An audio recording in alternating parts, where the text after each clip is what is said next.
কি চোখে সারা বেলা রং বলিয়ে যায়।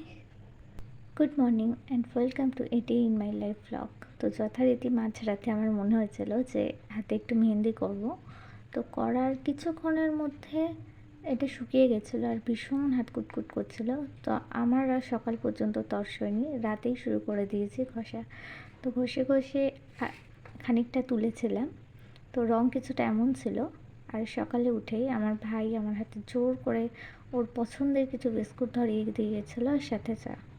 আর ঘুম থেকে উঠেই দেখি চারিদিকে বৃষ্টি। আর আজকাল আমি ঘুম থেকে উঠলেই ঘোরা হয়ে যাই, খালি ছোলা চাবাই। আর তারপরে মাকে বলেছিলাম আমার মাথা যন্ত্রণা করছে। তো মা বলেছে রান্নাঘরে এসে সবজি কেটে দে, মাথা ব্যথা ঠিক হয়ে যাবে।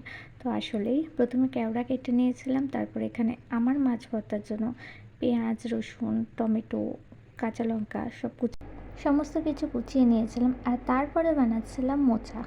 তো মোচা আমি প্রথমবার বানাচ্ছিলাম। আর মোচার জন্য প্রথমে কড়াইতে তেল দিয়ে তেল গরম করে তার মধ্যে 5 ফোড়ন আর তেজপাতা দিয়ে, এটা ছিল ফোড়ন।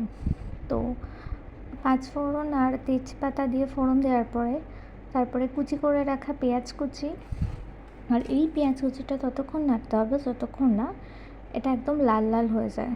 তো পেঁয়াজ কুচি দিয়ে সমস্ত কিছু ভালোভাবে নাড়ছিলাম, পেঁয়াজটা ভালোভাবে নেড়ে নিচ্ছিলাম। তো পেঁয়াজগুলো বেশ লাল লাল করে ভাজা হয়ে যাওয়ার পরে এখানে পেঁয়াজগুলো ভাজা হয়ে যাওয়ার পরে সিদ্ধ করা আলু দিয়ে দিয়েছিলাম। আমি নিজে মোচা খেতে পছন্দ না করলেও সমস্ত কিছু রান্না করতে আমার বেশ ভালো লাগে। তো যখনই সময় সুযোগ পাই রান্না করে টুকটুক করে যাই আর মাকে বলি রেসিপি বলো, আমি রান্না করব। তো তারপরে সিদ্ধ করে রাখা আলু দিয়ে দিয়েছিলাম। তো আলু আর পেঁয়াজ দিয়ে এগুলোকে সমস্ত কিছু লাল লাল করে ভেজে নিয়েছিলাম। আলুটাও এর সাথে ভেজে নিয়েছিলাম। আলু আর আলাদা করে না ভেজে পেঁয়াজ ভাজার পরে একেবারে আলুটা দিয়ে ভেজে নিয়েছিলাম। তো যেহেতু আমি মোচা খেতে একদমই পছন্দ করি না, তো যখনই আমাদের বাড়িতে মোচা বানানো হয় তো আমি শুধুমাত্র আলুগুলোই বেছে বেছে খাই। আর লাল লাল করে আলু ভাজা, একটু হালকা পুড়ে পুড়ে যাবে সেই ধরনের আলু ভাজা আমার প্রচণ্ড পছন্দের। তো আমি মোচার ভেতর থেকে আলুগুলো খুঁটিয়ে খুঁটিয়ে বার করে নিই, তারপরে খাই। তো আলু ভাজা হয়ে গেলে এখানে আদা, রসুন, টমেটো, লঙ্কার একটা পেস্ট দিয়ে নিয়েছিলাম। পেস্ট দিয়ে পেঁয়াজ, আলু আর ওই আদা রসুনের পেস্টটা দিয়ে ভালো করে এখানে কষিয়ে নিচ্ছিলাম। এগুলোকে পুরোটা ভালো করে কষিয়ে নিচ্ছিলাম। তো মোচা এমনিতে ভাত দিয়ে ভালো না লাগলেও আমার কিন্তু রুটি দিয়ে খেতে বেশ ভালো লাগে। এটা আমারই লাগে কিনা আমি জানি না, কিন্তু মোচা আমার একদমই ভাত দিয়ে ভালো লাগে না। তো তারপরে একে একে সমস্ত মশলা দিয়ে দিচ্ছিলাম, নুন, হলুদ গুঁড়ো, জিরে গুঁড়ো, যেটা আমার সবথেকে বেশি অপছন্দের। জিরে গুঁড়োর গন্ধ কেন জানি না আমার পছন্দ হয় না। তো তারপরে গোলমরিচ গুঁড়ো, ধনে গুঁড়ো সমস্ত কিছু দিয়ে এটাকে ভালো করে কষিয়ে নিচ্ছিলাম। আর আমি মাকে একটা কথাই বলি, প্রতিটা রান্নায় জিরে গুঁড়ো কিছুতেই দেবে না, কিন্তু আমার মায়ের যেন অবসেশন জিরে গুঁড়োর সাথে। তো প্রতিটা রান্নায় জিরে গুঁড়ো মাস্ট থাকবেই, কিন্তু আমার কেন জানি না ভালো লাগে না। তো আমি যখনই রান্না করি আমাকে বলা হয় যে জিরে গুঁড়ো দিয়েছিস, আমি না দিয়েও বলে দিই হ্যাঁ দিয়েছি। তো যাই হোক, মা বুঝতে পেরে যায় কোনোভাবে, তো বুঝতে পেরে নিজেই আবার দিয়ে দেয় পরে। তো ওগুলোকে কষিয়ে নিয়ে তারপরে এর মধ্যে কিছুটা চিংড়ি মাছ দিয়ে দিয়েছিলাম। এগুলো ওই আলুর সাথে ভাজা হয়ে যাওয়ার জন্য একেবারে দিয়ে দিয়েছিলাম। তো এই সব কিছুকে ভালো করে কষিয়ে ভাজা ভাজা করে তারপরে দিয়ে দেবো আগে থেকে সিদ্ধ করে রাখা মোচা। তো এটা যেহেতু লেগে যাচ্ছিলো কড়াইতে একটু, তো তার জন্য মাঝে মাঝে অল্প অল্প করে জলও দিয়ে দিচ্ছিলাম যাতে কড়াইতে লেগে না যায়। তো অল্প একটু জল দেওয়ার পরেও লেগে যাচ্ছিলো, তো আমি কী করেছিলাম, বেশ খানিকটা অনেকটা মতো জল দিয়ে দিয়েছিলাম। তো জলটা মরতেও অনেকটা সময় লেগেছিলো। তো অনেকটা জল দিয়ে বেশ ভালো করে কষাচ্ছিলাম। তো এখানে ভালো করে কষিয়ে নেওয়ার পরে আগে থেকে সিদ্ধ করে রাখা মোচা কিছুটা দিয়েছিলাম আর কিছুটা আমি আলাদা করে রেখে দিয়েছিলাম, কারণ ওটা দিয়ে মা বলেছিল বিকেলে চপ বানাবে। তো আমি মোচার কোনো কিছুই খাই না, না চপ না মোচা তরকারি বা ঘন্ট যাই হোক না কেন আমি কোনোটাই খাই না, কিন্তু আমার সমস্ত কিছু রান্না করতে বা দেখতে প্রচণ্ড ভালো লাগে। তো এখানে নুন হলুদ দিয়ে সেদ্ধ করা মোচা কড়াইতে দিয়ে ভালো করে কষিয়ে নেড়ে নিচ্ছিলাম।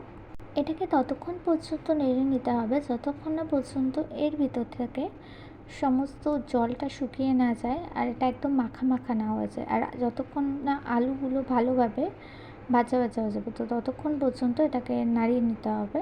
তো এটাকে ভালো করে নেড়ে রান্না করার পরে এর মধ্যে দিয়ে দিয়েছিলাম কিছুটা চিনি। তো আর এই চিনিটা আমি একদমই পছন্দ করি না, কিন্তু আমার মায়ের আজকাল হয়েছে যেটা যে সর্বকিছু রান্নায় চিনি দিতে হবে। তো তারপরে কিছুটা গরম মশলা দিয়ে এটাকে ভালোভাবে নেড়ে নিয়েছিলাম। গরম মশলার পরে এর মধ্যে কিছুটা ঘি দিয়ে নিয়েছিলাম। তো বেশ অনেকটা ঘি দিয়ে এটাকে ভালোভাবে নেড়ে নিয়েছিলাম।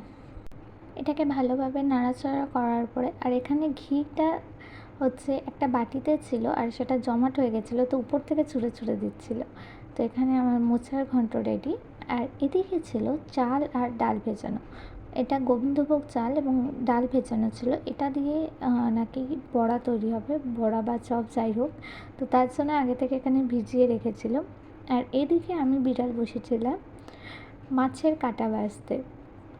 যতটা না মাছের কাঁটা বাছি তার থেকে অর্ধেকটা আমি মাছ খেয়েই ফেলি, আর একটা বাটিতে কাঁটাগুলো রেখে দিচ্ছিলাম, এগুলো আমি পরে চিবাবো বলে। তো এখানে মাছের কাঁটা বাছা কমপ্লিট হওয়ার পরে ওখানে ওই পেঁয়াজ লঙ্কার ভাজার মধ্যে দিয়ে দিয়েছিলাম। আর বিকেলে এখানে আমার শর্টসের জন্য একটা মান্ডালা করছিলাম। তো এখন আমি মান্ডালা সিরিজ করছি। মান্ডালা করাটা আমার সত্যি অনেক পছন্দের। আমার প্রথম যখন আমি আঁকা পোস্ট করেছিলাম তখন মান্ডালাই একমাত্র আমি করতাম। তো মান্ডালার সাথে ক্যালিগ্রাফিও করেছি। আর এদিকে আমি রাত্রে যে মেহেন্দিটা করেছিলাম তার রঙটা এত সুন্দর এসেছিলো, আমি বুঝিও নি যে অন্তত 1.5 ঘন্টা রেখে এমন আসবে। আর এই আঁকাটা আমি ফেসবুকে দেখেছিলাম। তো ফেসবুক থেকে দেখার পরে নিজের হাতে অল্প অল্প করে অ্যাপ্লাই করছিলাম। আর আমি যেহেতু এত পাকা, যেটা দেখবো সেটা করি না, সেটার সাথেও আমার নিজের মাথা খাটিয়ে কিছু না কিছু করতেই হবে। তো এটার অর্ধেকটা এরকম লুক এসেছিলো। তো অর্ধেকটা এমন আসার পরে আমার কাছে অনেক সুন্দর লাগছিলো, জানি না এটা কেমন লাগছে, কিন্তু আমার মনে হয়েছিলো আমি ফার্স্ট অ্যাটেম্পটে যথেষ্ট ভালো করেছি। তো এদিকে তারপরে বিকেলে ডাল আর চাল বেটে নেওয়া হয়েছিল। ডাল আর চাল বাটার পরে এদিকে আমি জল সমেত কড়া বসিয়ে দিয়েছিলাম। কড়া বসাতে বলেছে, জল সমেত বসিয়ে দিয়েছি। আর এদিকে ওই চাল আর ডালের মিক্সচারে লঙ্কা কুচি, পেঁয়াজ কুচি, তারপরে আর এদিকে কড়াইতে তেল বসিয়ে হলুদ, নুন, জিরে গুঁড়ো, গোলমরিচ গুঁড়ো, ধনে গুঁড়ো সমস্ত দিয়ে ভালো করে ফেটিয়ে এটা হচ্ছে চাল আর ডালের বড়া বানিয়ে দিয়েছিল আমার জন্য, আবার চিনিও দিয়েছিল। আর পাশের বাটিটায় ছিল অর্ধেক সকালের মোচা সেদ্ধ। তো এটাকে ভালোভাবে ফেটিয়ে, এটা শুধুমাত্র আমার জন্য বানানো হয়েছিল। তো এটাকে রীতিমতো দোকানে যেভাবে ফাটায় সেভাবে ফাটাচ্ছিল। তো ফেটিয়ে তারপরে এটা গেল কড়াইতে। আর এখানে ফার্স্টে ট্রায়াল দেওয়া হচ্ছিলো, অল্প একটুখানি নিয়ে ট্রায়াল দিয়ে নিচ্ছিলো। তারপরে একে একে সমস্ত মিক্সচার থেকে অল্প অল্প নিয়ে তেলের মধ্যে দিচ্ছিল। এই যে এটা দেখতে যে আমার এত ভালো লাগে, অল্প অল্প করে দেয় আর চিচি করে চারিদিকে ওঠে, এটা আমার ভীষণভাবে ভালো লাগে। তো আগে বসে বসে দেখতাম, এখন ভিডিও করি। আর এর যে সাউন্ডটা সেটাও প্রচণ্ড ভালো লাগে। তো এখানে একে একে সমস্ত বড়া দিয়ে দিচ্ছিল মা, আর আমি চুপটি করে বসে বসে ভিডিও করছিলাম। ওটা কিছুটা আমার জন্য বানিয়ে তারপরে ওই মিক্সচারের মধ্যে মোচা সিদ্ধটা দিয়ে আরেকটা মোচার ব্যাটার বানাচ্ছিল। তো এখানে আলু আর চালের বড়া হচ্ছিলো। তো এটা কিছুটা হয়ে যাওয়ার পরে এটা আমার দেখতে সেই গোল্ডেন শ্রিম্পের মতো লাগছিলো, সেই একটা চিংড়ি মাছের কর্ন ব্যাটার ফ্রাইয়ের মতো লাগছিলো। তো যাই হোক, এখানে এটা আমার জন্য ভাজা হচ্ছিলো। আর এগুলোকে এক এক করে উল্টে দিয়ে তারপরে একদম লাল লাল করে ভাজা হচ্ছিলো। আর আমার জন্য যেটা যখনই রান্না হয় না কেন, আমি ওখানে হাঁ করে বসে থাকি। আর রান্না হতে হতেও আমাকে একটু মেহেন্দি দেখাতে হচ্ছিলো, কারণ মেহেন্দিটা আমি এত সুন্দর করেছিলাম, আমার কাছে এটা আমি ভীষণ সুন্দর করেছিলাম। তো আমি সবাইকে ঘুরে ঘুরে দেখাচ্ছিলাম। ইভেন রান্না করতে করতেও আমি অন্তত কয়েকশো বার অন্তত দেখিয়ে ফেলেছি। তো এখানে সব কটা কড়া করে বেশ লাল লাল করে ভাজা হয়ে গেলে একে একে সমস্ত তুলে নিয়েছিল। আর তুলতে তুলতে অর্ধেকের বেশি আমি খেয়েও ফেলেছিলাম। মানে ব্যাপারটা হচ্ছে সেটাই পরে আসছি। তো এখানে সব কটা ভাজা হয়েছিল, ডাল আর চালের বড়া। তো ভাজা হয়ে গেলে এখানে একে একে থালায় তুলে নিচ্ছিল। আমি যদি ভিডিও না করতাম তাহলে এই কড়ার থেকেই যখনই তোলা হতো তখনই এটা কপ করে খেয়ে নিতাম। তো আমার মা এই জন্য আমাকে বলে ডাকাতের বাচ্চা। তো তারপরে এখানে মোচার চপ বানানো হচ্ছিলো। আমাদের বাড়িতে টিপিক্যাল দোকানের মতো করে ব্রেড ক্রাম্ব বা কর্নফ্লাওয়ার বা ডিম দিয়ে কোনো কিছু বানানো হয় না, কারণ আমাদের বাড়ির কেউই সেরকম পছন্দ করে না। তো যেটাই বানানো হয় না কেন সেটা প্রচণ্ডভাবে সিম্পল বানানো হয়, আর তাতে খুব পরিমাণ কম মশলাপাতি দেওয়ার চেষ্টা করা হয়। তো এখানে সমস্ত মোচার ব্যাটারগুলো দিয়ে তারপরে এগুলোকে গোল্ডেন করে ভেজে নিচ্ছিল।